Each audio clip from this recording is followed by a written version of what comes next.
Cricket বোর্ডের সবার code of conduct থাকা উচিত। এবার প্রেস কনফারেন্সে এসে খেপে গেলেন বাংলাদেশের সাবেক অধিনায়ক মাশরাফি বিন মুর্তজা।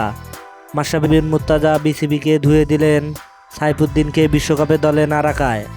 মাশরাফি বললেন, সাইফুদ্দিনকে অবশ্যই বিশ্বকাপে দলে রাখা উচিত, কারণ সাইফুদ্দিন আমার মতোই একজন অলরাউন্ডার, তাই তো তাকে বিশ্বকাপে রাখলে খুবই ভালো হতো।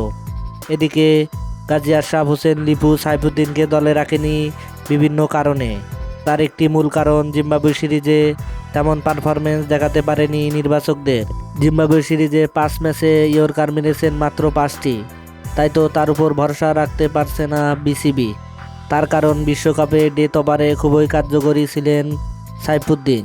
তার কার্যকারিতার জন্যই তাকে ডেথ ওভারে চাইছিল বিসিবি, কিন্তু জিম্বাবুয়ে সিরিজে শেষ ম্যাচে হতাশ করেছেন তিনি।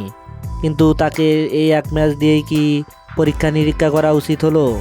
এটা আপনার অবশ্যই বিবেকে বাঁধবে। তাই তো মাশরাফি বিন মুর্তজা বললেন, তাকে অবশ্যই আরও সুযোগ দেওয়া উচিত ছিল।